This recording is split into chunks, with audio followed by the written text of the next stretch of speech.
अस्सलाम वालेकुम रहमतुल्लाहि व बरकातुहू। उम्मीद है आप सब लोग खैरियत से होंगे। लास्ट वीडियो में हम लोग ने MTech 623 के टॉपिक नंबर 1 to 5 तक कवर किए थे। आज इंशाल्लाह टॉपिक नंबर 6 से स्टार्ट करेंगे। टॉपिक नंबर 6 में है लेविस एविटस सिंबल। इसको हम लोग डिस्कस करेंगे। इसके 3 प्रूफ्स हैं जो हमने करने हैं। ये मोस्टली आपके सब्जेक्टिव पार्ट में भी आते हैं और ऑब्जेक्टिव में भी पूछे जाते हैं कि SIJ EIJ किसके इक्वल होता है, 0 के इक्वल होता है। EIPQ and EJPQ epsilon not का साइन है इज इक्वल टू SIJ, ये इसके इक्वल होता है, ये भी आपने याद रखना है। एंड एप्सिलॉन नॉट IJ के एप्सिलॉन नॉट IJ के इज इक्वल टू 6, ये 6 के इक्वल होता है। ठीक है, जिसमें SIJ के क्या है, आपके पास क्रोनिकल डेल्टा है। अब 1 बाय 1 हम इसको प्रूफ करेंगे। ये मोस्टली आपके सब्जेक्टिव में शॉर्ट क्वेश्चंस में ये प्रूफ आता है। सबसे पहले आपने क्या करना है जी, क्वेश्चन लिखना है SIJ एप्सिलॉन नॉट IJ के इज इक्वल टू 0। इसमें क्या चीज़ है जी, आपके पास I की वैल्यू 1 2 3 है, J की वैल्यू 1 2 3 है, K की value 1 2 3 and N is equal to क्या है, 3 है। तो सिंपल आपने पहले क्या करना है, SIJ and epsilon not IJ के सबसे पहले आपने I की जगह पर 1 2 एंड 3 पुट करने हैं। इसको लिखें, इसमें I की जगह 1 पुट कर दें, ठीक है, प्लस अब I की जगह 2 पुट कर दें, प्लस अब I की जगह 3 पुट कर दें। ठीक है, ये आपके पास 3 टर्म्स बन जाएंगी। अब नेक्स्ट आपने क्या करना है, इन्हीं टर्म्स को लेना है और अब आपने J की वैल्यू पुट करनी है 1, फिर J की वैल्यू 2, फिर J की वैल्यू 3। इसी को सबसे पहले लेंगे, इसमें पहले J की वैल्यू 1, फिर J की वैल्यू 2, फिर J की वैल्यू 3। फिर इस तरह आपने यहाँ पे J की वैल्यू 1, J की वैल्यू 2, J की वैल्यू 3 प्लस फिर यहाँ पे J की वैल्यू 1 2 एंड 3। टोटल आपके पास कितने टर्म्स हो जाएंगी, 9 टर्म्स हो जाएंगी। 3 इसकी, जिसमें हम J की जगह 1 2 3 पुट करेंगे, 3 ये होंगी और J की जगह 1 2 3, 3 ये वाली होंगी, J की जगह 1 2 3। ये लिखने के बाद सिंपल आपने क्या कर देना, इज इक्वल टू 0। यहीं तक आपका प्रूफ है। अगर इसमें आप K की वैल्यू को पुट करेंगे, इसको मजीद सॉल्व करेंगे तो ये काफ़ी ज़्यादा लेंथी हो जाएंगे। तो हैंडआउट्स में आपके जस्ट इतना ही इसको सॉल्व किया गया है, तो आपने जस्ट यहीं तक करके ये स्टेप आपने करना है और उसके बाद आपने इज इक्वल टू 0 लिख देना है। नेक्स्ट ये आपका है epsilon naught IPQ epsilon naught JPQ is equal to 2SIJ, जिसमें SIJ आपके पास क्या है, क्रोनिकल डेल्टा है। इसमें भी सेम आपने उन्हीं स्टेप्स को रिपीट करना है। इसमें देखें I P and Q, P इसमें भी आ रहा है, P इसमें भी आ रहा है, Q इसमें भी आ रहा है और इसमें भी आ रहा है। तो इसका मतलब है P एंड Q इसमें क्या है, डमी इंडेक्सेस हैं और I एंड J क्या है, फ्री इंडेक्स हैं। सिंपल आपने उन्हीं स्टेप्स को फॉलो करना है। सबसे पहले आपने क्या करना है, I की जगह पे 1 पुट करना है, फिर I की जगह पे 2 पुट करना है, फिर I की जगह पे 3 पुट करना है। उसके बाद उन्हीं स्टेप्स को रिपीट करना है। फिर आपने इस टर्म को लेना है, यहाँ पे J की जगह 1, फिर J की जगह 2, फिर J की जगह 3। इस तरह इसमें भी J की जगह 1 2 3, फिर इस तरह इसमें भी J की जगह 1 2 3। ये पुट करने के बाद सिंपल लास्ट में आप उन्होंने जो आपके हैंडआउट्स में लिखा हुआ था, उन्होंने इसको इस फॉर्म में लिखा हुआ था 1PQ इज इक्वल टू 2, जिसकी कोई भी हिस्ट्री नहीं है, इसकी कुछ समझ नहीं आ रही कि उन्होंने किस बेस पर ये लिखा हुआ है और ये इस क्वेश्चन के साथ नहीं भी है। सिंपल बस आपने जो मैंने यहाँ पे मेथड यूज़ किया है वो ये है कि आपको पता है कि हमने लास्ट अपनी वीडियो में ये चीज़ डिस्कस की थी। देखें, जब 1 से 2 की तरफ जाएगा तब भी वो +1 होगा, जब 2 से 3 की तरफ जाएगा, 3 से 1 की तरफ जाएगा तब ये पॉजिटिव होंगे, और जब ये उलट हो जाएगा 2 से 1 की तरफ जाएगा तो ये -1, 1 से 3 की तरफ जाएगा तब भी -1 एंड 3 से 2 की तरफ जाएगा तब भी -1। मतलब अगर इंडेक्स इस फॉर्म में हो 1 से 2, 2 से 3, 3 से 1, 1 से 2 होगा तो 3 आएगा, 3 से 1 होगा तो 2 आएगा, 2 से 3 होगा तो 1 आएगा। इस तरह अगर इसके उलट हो जाए, मतलब 1 से 2 की जगह 2 से 1 हो जाए तो -3 आएगा, वो 1 से 3 की तरफ 1 से 3 की तरफ होगा तो -2 आएगा। इस तरह आपने ये वैल्यूज़ यहाँ पे पुट करनी है। जब आप वैल्यूज़ यहाँ पे पुट करेंगे, ये सारी वैल्यूज़ पुट करेंगे तो आपके पास इसका आंसर 2SIJ ही आएगा, जस्ट 2 बचेगा। देखें इन्होंने यहाँ पे किया हुआ है 1 से 1 की तरफ। 1 को जब आप 1 की तरफ लेके जाएंगे, 1 का 1 की तरफ, तो वो आंसर 0 आएगा। 2 से 2 की तरफ भी आंसर 0 आएगा, 3 से 3 की तरफ भी आंसर 0 आएगा। जब 1 से 2 की तरफ जाएगा तो 3 आएगा, जब 1 से 3 की तरफ जाएगा तो 2 आएगा, जब 2 से 1 की तरफ जाएगा 3 आएगा। इस तरह 2 से 2 वाला 0 हो जाएगा, 2 से 3 वाले का आंसर 1 आएगा। 2 से 3 की तरफ जब जाएगा तो क्योंकि ये 1 2 एंड 3 है, इन्हीं के लिए हमने इसको घुमाना है। 1 से 2 की तरफ जाएगा तो 3 आएगा, 3 से 1 की तरफ जाएगा तो 2 आएगा, 2 से 3 की तरफ जाएगा तो 1 आएगा। इस तरह आपने इनको लिख के सिंपल आपने लास्ट में प्रूफ कर देना है कि किसके इक्वल 2SIJ के इक्वल है। नेक्स्ट ये वाला प्रूफ मेरे पेपर में भी आया था, ये सबसे ज़्यादा रिपीट होने वाला प्रूफ है। इसमें है एप्सिलॉन नॉट IJ के इज इक्वल टू 6। सिंपल उन्हीं स्टेप्स को फॉलो करना है। सबसे पहले आपने I की जगह 1, फिर I की जगह 2, फिर I की जगह 3 पुट किया, फिर अगेन आपने क्या करना है, जे की जगह इस टर्म को लें, इसमें जे की जगह 1 पुट करें, फिर प्लस जे की जगह 2, फिर प्लस जे की जगह 3। इसी तरह फिर आपने जे की जगह यहाँ 1, जे की जगह यहाँ 2, फिर जे की जगह 3, फिर के की जगह जे, यहाँ पर भी जे की जगह 1, 2 एंड 3 पुट करेंगे तो टोटल आपके पास 9 टर्म्स आ जाएंगी। इनको भी अगर आप गौर से देखें तो देखें 1 से 2 की तरफ क्या आंसर आता है, +1। ठीक है, ये भी 1 से 2 है, ये भी 1 से 2 है, तो ये क्या आएगा, पॉजिटिव। अभी मैंने यहाँ आपको बताया कि जब 1 से 2 की तरफ होगा तो +1 होगा, 2 से 3 की तरफ होगा तब भी +1 होगा, 3 से 1 की तरफ होगा तब भी +1 होगा, 2 से 1 की तरफ होगा -1, 2 1 से 3 की तरफ होगा -1, 3 से 2 की तरफ होगा तो -1। यही वैल्यूज उन्होंने यहाँ पे पुट की हुई है। 1 से 2 की तरफ +1 होगा, 1 से 3 की तरफ देखिए ये उलट हो गया, 1 से 3 की तरफ -1, 1 से 3 की तरफ -1, 2 से 1 की तरफ भी -1, ये भी अपोजिट हो जाएगा, फिर 2 से 3 की तरफ +1। ये अभी जो मैंने आपको बताया ये सारी उन्होंने उसी के अकॉर्डिंग वैल्यूज पुट की हुई हैं। अब देखें ये डबल टाइम आ रहा है तो ये 1 का स्क्वायर, ये -1 का स्क्वायर, ये भी -1 का स्क्वायर, ये 1 का स्क्वायर, ये भी -1 का स्क्वायर। जब आप इन सबको सॉल्व करेंगे 1 + 1 + 1 ये किसके इक्वल आ जाएगा, 6 के इक्वल आ जाएगा। यही चीज़ हमने प्रूव करनी थी। नेक्स्ट आ जाए आपके पास टेंसर नोटेशन के, टेंसर को कैसे इनवर्स ऑफ स्क्वायर मैट्रिक्स में कैसे इसको नोटेशन देते हैं हम लोग। तो square matrix A = AIJM is invertible if there exist a unique matrix B = BIJNM। अच्छा, हम लोग इनवर्स कैसे निकालते हैं, ये आप लोगों ने किया हुआ होगा कि अगर आप A को B से मल्टीप्लाई करें, दो आपके पास मैट्रिक गिवन हो, उनका कोई भी एक ऑर्डर हो, या 2 × 2 हो या 3 × 3 कोई भी हो, A B, जब आपका ए का बी के साथ मल्टीप्लाई करें या बी को ए के साथ करें तो आपके पास आंसर क्या आना चाहिए, आइडेंटिटी आना चाहिए। इसको क्या हम लोग कहते हैं, इनवर्स कहते हैं। ठीक है, AIR या BRJ, सॉरी AIR या ARJ, BIR या BRJ = SIJ होता है। इसमें देखें, इसमें भी IJ है, इसमें भी IJ है, लेकिन इसमें यहाँ पे उन्होंने RR लिखा हुआ है, तो इसका जो ये किसके इक्वल होगा, AIR BRJ या BIR BRJ, ये किसके इक्वल होगा, SIJ के इक्वल होगा। इसको हम लोग CIJ को हम लोग कैसे नोटेशन देते हैं, C11 C12 C13 up to सोन। यहाँ पे IJ की वैल्यू आपको गिवन होगी। DIJ को भी आप कैसे लिख सकते हैं, अगर आपके पास I की 4 वैल्यूज हो, J की भी 4 वैल्यूज हो, तो आप इसको कैसे लिखेंगे, D11 D12 D13 D14 D21 D22 D23 and D24। उन्होंने जस्ट एग्जांपल देके सिर्फ समझाया हुआ है कि हम लोग मैट्रिक को ऐसे लिख सकते हैं। नेक्स्ट है जी मैट्रिक मल्टीप्लिकेशन। A किसके इक्वल है, AIJMN, और B अगर इसके इक्वल है। जब भी आपने मल्टीप्लाई करना है, ये मैंने आपको पहले भी बताया था, ये आप लोगों ने 9-10 में भी पढ़ा था कि जब आपके पास ये देखें 2 मैट्रिक हो, उनको आप लोग कैसे मल्टीप्लाई करते हैं, इनमें ऑर्डर क्या होता है। ये देखें, ये है MN और ये है NK, तो इनका ऑर्डर क्या हो जाएगा, आपने N यहाँ पे रिपीट हो रहा है तो यहाँ पे जस्ट जो ऑर्डर होगा वो MK ऑर्डर होगा।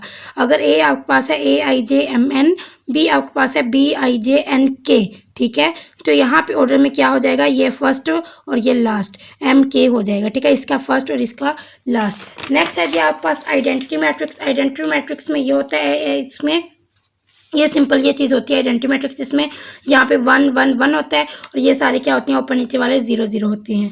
ठीक है, नेक्स्ट है ट्रांसपोज ऑफ मैट्रिक्स। किसी भी मैट्रिक का जब हम ट्रांसपोज लेते हैं तो आपको पता है कि हम या रोज़ को कॉलम में चेंज कर देते हैं या कॉलम को रोज़ में चेंज कर देते हैं। तो ए का ट्रांसपोज, ए आपके पास है AIJMN, जब आप इसका ट्रांसपोज लेंगे तो इसका ऑर्डर चेंज हो जाएगा, मतलब इसमें कॉलम्स रोज़ में चेंज हो जाएंगे या रोज़ कॉलम्स में चेंज हो जाएगा। तो यहाँ पे MN की जगह पे क्या आ जाएगा, NM आ जाएगा। ठीक है, ये सिंपल उन्होंने यही चीज़ लिखी हुई है। कोई भी मैट्रिक है आपके पास, आप उसको कब बोलेंगे कि वो ऑर्थोगोनल है, जब आपके पास ए का जो ट्रांसपोज है वो ए के इनवर्स के इक्वल आ जाए। ठीक है, नेक्स्ट आपके पास है BIJ42। इसका मतलब है कि आपने I की वैल्यू क्या रखी, 42 का मतलब है कि आपके पास इसमें क्या होंगे, 4 रोज होंगी एंड 2 कॉलम्स होंगे। तो आप बनाएं इसका B11 B12 B21 क्योंकि आपने 4 रोज बनानी है तो आपने ये 4 बनानी है, और 2 कॉलम्स कितने होने चाहिए, जस्ट 2 होने चाहिए। तो ये 2 कॉलम्स और 4 रोज का मैट्रिक है। इस तरह 3 × 3 मैट्रिक, 3 M की वैल्यू भी 3 N की वैल्यू भी 3, तो ये मैट्रिक भी आप लोगों ने बनाने होंगे। सिंपल से हैं ये। ठीक है, उसके बाद ये चीज़ है prove by using tensor notation product rule of matrix. आपने इस चीज़ को प्रूव करना है कि अगर आप ए बी का ट्रांसपोज लें तो वो किसके इक्वल है, बी का ट्रांसपोज ए के ट्रांसपोज के इक्वल है। ए की वैल्यू आपको गिवन होगी AIJMN और बी की वैल्यू आपको गिवन है BIJNK। अभी मैंने आपको बताया जब आप इन दोनों को लेंगे मतलब मल्टीप्लिकेशन करेंगे ए बी के, तो यहाँ पे इसका जो फर्स्ट है M वो ऑर्डर होगा और इसका जो लास्ट है वो होगा। ठीक है, M की। अब आपने क्या करना है, ए बी की वैल्यू आपके पास आ गई है, इसका लेंगे ट्रांसपोज। जब आप इसका लेंगे तो यहाँ पे ये चीज़ चेंज हो जाएगी, M की की जगह क्या हो जाएगा, के एम हो जाएगा। ये हो जाएगी जी आपकी लेफ्ट हैंड साइड। अब आपने कहना है राइट हैंड साइड को सॉल्व। बी का ट्रांसपोज किसके इक्वल होगा, के एन के इक्वल होगा। ठीक है, यही बात उन्होंने यहाँ पे लिखी हुई है कि बी का ट्रांसपोज होगा बी आई जे टी के एन, मतलब ये एन के एन में चेंज हो जाएगा। इसी तरह आपने जब इसका ए का ट्रांसपोज लेंगे तो एम एन की जगह पे क्या आ जाएगा, एन एम आ जाएगा। तो आप इसके तो देखें ए का ट्रांसपोज बी का ट्रांसपोज भी उसी चीज़ के इक्वल आ जाएगा जिसके इक्वल ए बी का ट्रांसपोज आएगा। देखिए ये है ए का ट्रांसपोज और ये है बी का ट्रांसपोज। जब आप इन दोनों को भी मल्टीप्लाई करेंगे तो आपके पास वही चीज़ आ जाएगी। ये एन एम है, हमने इसका फर्स्ट लेना होता है, यहाँ पे एम और के आ जाएगा इसका ऑर्डर। ठीक है, और यही इसकी लेफ्ट हैंड साइड से, यही इसकी राइट हैंड साइड है। यही चीज़ हमने यहाँ पे प्रूफ करनी थी। देखें यही चीज़ उन्होंने यहाँ पे लिखी हुई है। बी का ट्रांसपोज ए का ट्रांसपोज, बी की वैल्यू जो आई थी वो लिखी, टी ए के ट्रांसपोज की वैल्यू आई थी वो लिखी। इसका ऑर्डर हो जाएगा जी के एम। और इसको हमने सपोज किया है कि बी आर जे और ए जी आर ये किसके इक्वल होता है, सी आई जे के इक्वल होता है। यही चीज़ हमने यहाँ पर लिखी थी कि इनका जब हमने मल्टीप्लाई किया था, देखें ए आई जे और बी जी आई, इनको आप लोगों ने सी आई जे के इक्वल रखा था। और इनका जो ऑर्डर था इसके में आपने इसका फर्स्ट नंबर इसका लास्ट नंबर लेना था। फिर आपने जब इसका ट्रांसपोज लिया तो एम के एम में चेंज हो गया। राइट हैंड साइड पे आपने पहले बी का ट्रांसपोज लिया, फिर आपने ए का ट्रांसपोज लिया। ट्रांसपोज में और कुछ भी नहीं करना, जस्ट आपने ऑर्डर चेंज कर देना है। फर्स्ट वाला सेकंड में आ जाएगा, सेकंड वाला फर्स्ट में आ जाएगा। फिर इन दोनों का ट्रांसपोज लेने के बाद उनको मल्टीप्लाई कर देंगे। मल्टीप्लाई में आपको पता है पहले फर्स्ट वाला लेना होता है और यहाँ से लास्ट वाला लेना होता है। दोनों करेंगे तो आपके पास लेफ्ट हैंड साइड और राइट हैंड साइड एक दूसरे के इक्वल आ जाएंगे। नेक्स्ट है जी आपके पास कोऑर्डिनेट ट्रांसफॉर्मेशन। इसमें आपको एक एग्जाम्पल गिवन है। एग्जाम्पल है if P has coordinate, P में आपके पास कोऑर्डिनेट है 1 and 2 in V U plane, then find coordinate. अब एक्स की वैल्यू आपको गिवन है, वाई की ये वैल्यू है। इसमें आपने सिंपल क्या करना है, यू की पहले आपने इसको लेना है और यू की जगह पे 1 एंड वी की जगह पे 2 पुट करना है। यू की जगह पे 1 और वी की जगह पे 2 पुट करेंगे तो क्या एक्स की वैल्यू क्या आ जाएगी, 1 + 2 3। इस तरह वाई में भी आपने क्या करना है, यू की जगह 1 और वी की जगह 2 पुट करना है। जब आप ये करेंगे तो आपको यहाँ पे वाई की वैल्यू आ जाएगी 0। तो यहाँ पे देखिए आपने एक्स की वैल्यू भी निकाल ली और वाई की वैल्यू भी निकाल ली। कैसे, यू और वी की वैल्यू ये वाली जो वैल्यूज थी इनको यहाँ पे पुट किया है। नेक्स्ट आपके पास है जी example transform the line P Q where P has coordinate 1 - 1 and Q has coordinate 0 to 1 from U V plane if. अब यहाँ पे सिंपल वही चीज़ है, फिर से उन्होंने एक्स की वैल्यू भी दी है, वाई की वैल्यू भी दी है। और यहाँ पे आपको पहले आपने 1 - 1 रखना है, यू की जगह पे 1 रख के एक्स की वैल्यू निकालें और फिर यू की जगह 1 और वी की जगह -1। ठीक है, ये यहाँ पुट करेंगे और एक्स की वैल्यू निकालेंगे। इस तरह यहाँ पर भी एक बार आपने 1 - 1 के लिए सॉल्व करना है, मतलब एक जगह एक बार आप 1 लिखेंगे, यहाँ पे एक बार आप -1 लिखेंगे तो आपके पास वाई की वैल्यू आ जाएगी। ठीक है, उन्होंने यहाँ पे एक्स वाई ऐसे करके भी सॉल्व किया। पहले एक्स की वैल्यू निकालें, फिर आप वाई की वैल्यू निकालें तो उसको इस तरह एक ब्रैकेट में लिख दें, u + v to u - v। यहाँ आपने u की जगह 1 और v की जगह -1, u की जगह 1 v की जगह -1 पुट करके इसको सिंपल सोल्व किया है। बिल्कुल इसी तरह अब आपने 0 to 1 के लिए भी निकालना है। उस तरह आपने u + v to u - v लिखा। एक बार आपने u की जगह 0 और v की जगह 1, फिर यहाँ पर भी u की जगह 0 v की जगह 1 पुट करेंगे। इसको सोल्व करेंगे तो आपका आंसर आ जाएगा। नेक्स्ट है जिससे हम some well known transformation. Transformation 4 types की होती है। First one rotation, second one reflection, third one translation and last one dilation. ठीक है, रोटेशन में क्या होता है कि एक चीज़ है आपने उसको बिल्कुल सेम डिग्री से आपने उसको रोटेट करवा देना है। 90 के एंगल से, 180 के एंगल से, 270 के एंगल से जस्ट आपने उसको रोटेट करवाना है। रिफ्लेक्शन में क्या होता है, जस्ट उसकी शेप चेंज हो जाती है थोड़ी सी, मतलब अगर वो शेप ऐसे रेक्टेंगल में है तो ट्राइंगल है तो वो इस टाइप की हो जाएगी। ठीक है, ट्रांसलेशन में सिंपल वही चीज़ होती है, जैसे वो चीज़ पहला ऑब्जेक्ट है सेम वैसे ही होता है। डायलेशन में उसका साइज चेंज जाता है, पहले वो छोटा था तो वो बड़ा हो जाता है। ठीक है, ये 4 टाइप्स की हमारे पास क्या होती हैं, ट्रांसफॉर्मेशन होती हैं। 1 by 1 थोड़ा बहुत हम बस इसको डिस्कस करेंगे, इतना ज़्यादा इंपॉर्टेंट नहीं है लेकिन फिर भी हम इसको डिस्कस करेंगे। अच्छा, ट्रांसलेशन में क्या होता है जी, ट्रांसलेशन में जो ओरिजिनल ऑब्जेक्ट है उसका सेम शेप होती है, सेम साइज होता है, बस उसकी क्या हो जाती है, डायरेक्शन चेंज हो जाती है। एग्जाम्पल आपको गिवन है, एग्जाम्पल है x + 5 y + 3। आपने एक बार x की जगह पे 2 पुट करना है और y की जगह पे 1 पुट करके इसको आंसर निकालना है। फिर उन्होंने बोला जी 2 और 5 की जगह पे आपने इसको एक बार x की जगह पे 2 और एक बार x की जगह पे 5 पुट करके आपने आंसर निकाल लिया। ठीक है, अब आपने करना है इसको ट्रांसलेशन करने के लिए भी वो आपको देंगे। अब आपने x की जगह पे 9 और y की जगह पे 4 पुट करना है इसमें। ठीक है, फिर आपने x की जगह पे 7, y की जगह पे 8 पुट करके फिर इसका आंसर निकालना है। सिंपल है कि ट्रांसलेशन से पहले आपने x और y की ये वैल्यू पुट करनी है और ट्रांसलेशन के बाद x एंड y की ये वैल्यू पुट करनी है। ये वैल्यूज आपको क्वेश्चन में गिवन होंगी और ये भी आपको गिवन होगा। नेक्स्ट आपके पास जी rotation is transformation where figure is turn about a fix point to create an image. इसमें आपके पास एंगल चेंज होगा। रोटेशन में आपको पता है, अगर आप पहले आपके पास थीटा 90 या 180 कर दें, 180 या 270 कर दें। यहाँ पे आपको एक मैट्रिक गिवन है जिसमें cos theta minus sine theta and cos theta है। इसमें आपने क्या करना है, पहले जो आपके पास रोटेशन से पहले आपके पास एंगल क्या है, 90 है। ये तो आप देखें cos theta minus sine theta cos theta. अब आपने यहाँ पे थीटा की जगह पे क्या पुट करना है, 90।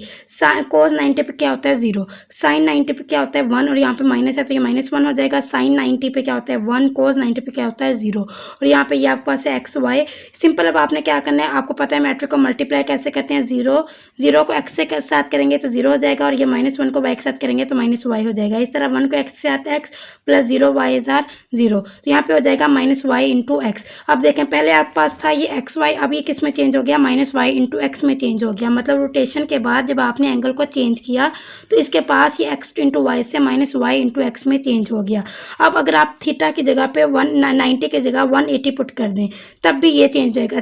कोस 180 पे होता है -1, साइन थीटा साइन 180 पे 0, को साइन थीटा साइन 180 पे 0 और कोस 180 पे -1। ठीक है, सिंपल। अब आपने इस मैट्रिक को एक्स वाई के साथ जब मल्टीप्लाई करेंगे तो हो जाएगा -x प्लस 0 -y। ठीक है, सिंपल। आपने इस रो को इस कॉलम के साथ, फिर इस रो को इस कॉलम के साथ मल्टीप्लाई किया तो ये आपके पास आ जाएगा -x -y। देखिए रोटेशन के बाद आपके पास क्या हो गया, उनकी ये चेंज हो जाएगी, ये x इंटू वाई से -x -y में चेंज हो जाएगा। और यहाँ पे जब आपने थीटा 90 पुट किया तो ये -y इंटू एक्स में चेंज हो जाएगा। आपको ये वाला जो मैट्रिक है वो गिवन होगा। थीटा की वैल्यू वो आपको बताएंगे कि अगर थीटा की वैल्यू हम ये पुट करें तो आपके पास रोटेशन में क्या चेंज आएगा, मतलब उसकी शेप में क्या चेंज आएगा, उसके एंगल में क्या चेंज आएगा। तो ये चीज़ आपने बस पुट करके इसको आपने 2-3 स्टेप करने हैं तो आपका ये क्वेश्चन हो जाएगा। नेक्स्ट है जी आपके पास स्केलिंग। स्केलिंग क्या होता है, स्केलिंग में आपके पास साइज ऑफ ऑब्जेक्ट, जो आपके पास ऑब्जेक्ट का साइज है वो चेंज हो जाता है। This transformation is use in scaling process. मतलब कंप्रेस करने के लिए या एक्सपेंड करने के लिए हम ये वाली ट्रांसफॉर्मेशन यूज़ करते हैं। ठीक है, इसमें क्या है, आपको ये मैट्रिक गिवन है 2004 और ये 1 और 2 ये वैल्यू गिवन है। सिंपल, आपने इन दोनों के क्या करना है, मल्टीप्लाई कर देना है, इस रो को इस कॉलम के साथ फिर इस रो को इस कॉलम के साथ, तो आपका ये वाला आंसर 2 इंटू 8 ये आ जाएगा। नेक्स्ट है जी रिफ्लेक्शन। रिफ्लेक्शन में क्या होता है, it is transformation that turns figure into its mirror image by flapping into a overline. मतलब उसी के वही ऑब्जेक्ट उसी की रिफ्लेक्शन होती है। इसमें क्या होता है, शेयर में क्या होता है कि उसका साइज ऑब्जेक्ट का साइज चेंज हो जाता है। नेक्स्ट है जी आपके पास एप्लीकेशन ऑफ कोऑर्डिनेट ट्रांसफॉर्मेशन। इसमें ये आके ट्रांसफॉर्मेशन की जो ये 4 टाइप्स हैं, रोटेशन, ट्रांसलेशन, स्केलिंग, रिफ्लेक्शन, ये कहाँ कहाँ पे यूज़ होते हैं, ये हमारे पास टेंसर में यूज़ होती हैं। Transformation can represent geometric operation which can cause by movement of action, ये हमारे पास जियोमेट्रिक ऑपरेशन में यूज़ होती हैं। As well as change of coordinates को चेंज करने के लिए भी ये यूज़ होती हैं, including translation, rotation, scaling represented by matrix operation. आप इसको मैट्रिक ऑपरेशन में भी आप इसको अप्लाई कर सकते हैं। मतलब इसकी आप कुछ एप्लीकेशन हम आगे रीड करेंगे जो कि बिल्कुल भी इंपॉर्टेंट नहीं है। इसमें यह है कि आपके पास ये कहाँ कहाँ पे ये एप्लीकेशन यूज़ होती हैं, ये कैमरा इमेज में यूज़ होती हैं, ये कंप्यूटर ग्राफिक्स में यूज़ होती हैं, ये रोबोटिक्स में यूज़ होती हैं। ठीक है, डिफरेंट्स फील्ड्स में ये यूज़ होती हैं। इनके जो आगे कोऑर्डिनेट ट्रांसफॉर्मेशन ये इंशाल्लाह हम लोग अपने नेक्स्ट वीडियो में डिस्कस करेंगे। अपना बहुत सारा ख्याल रखिएगा। अगर आपको इन लेक्चर की समझ आई है तो काइंडली चैनल को सब्सक्राइब करके जाइएगा, अच्छा सा कमेंट करके जाइएगा। अपना बहुत सारा ख्याल रखिएगा। जज़ाकल्लाह, अल्लाह हाफिज़।